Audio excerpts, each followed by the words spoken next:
Mother Nature, you should have aborted us in the beginning. Instead, you gave birth to some good-for-nothing children who aren't willing to see the bigger picture. Their focus is too locked in on what's right in front of them, can only see their immediate pleasure and gain. They are blind to the pain of tomorrow. Is that why they wallow in self-pity like pigs in feces? This species will never truly know peace. Not even a priest could save our souls from the corruption of consumption. The devil is in the details, or in this case, the devil is in the air when you inhale. It's in the retail and manufacturing sector. They rectify the need to supply by demanding the clearing of holy land and burning of sacred forests. And in this cathedral of wilderness, that fiery foliage burning was the unholiest thing a man like me could ever witness.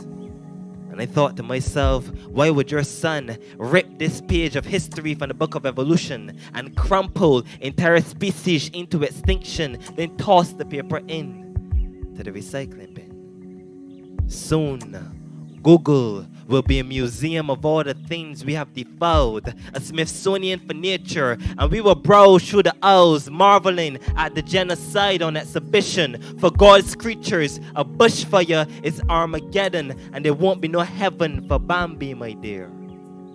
Only an ashy grave and a hard-learned lesson that climate change does not discriminate with its progression. It welcomes all into the recession it will cause. This war on plastic can't be won with any of our bombs at best. Our napalm may only be useful in burning the bridges we're too afraid to cross, which is that we have lost the childhood of children who are yet to be born.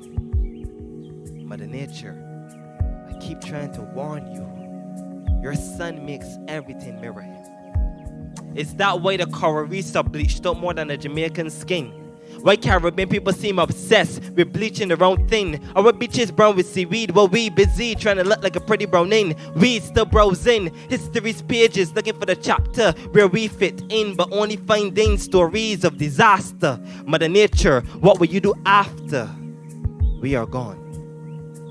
Will you casually move on, recognizing that humankind has never really been kind throughout the duration of humanity? The oceans choke and deep throat on plastic. Their gag reflects the tsunamis. When the Atlantic vomits on our shores, no matter gravel or gravel can cure the coast from that nauseous tragedy. We should be charged with assault and battery on a planetary scale. Go before jury of our great grandchildren and get denied bail. Scientists been giving us warnings to no avail, because Mother Nature, your children just too blasted hardens. They refuse to see things differently. Like how before renewable energy, we need to renew our empathy. Because greed and money are the new entities, and they've been worshipped since the dawn of our century. It's been all praise to the new gods. If you're a man of the cloth is probably made by Gucci. It's truly a sacrilegious endeavor to want to better ourselves at the expense of our health, but we can't afford anything else because our systems assisting wealth building, not realizing our wealth is built in to our well-being. We're not seeing things clearly. Like how capitalism has become cannibalism of those in the lower strata of the economy.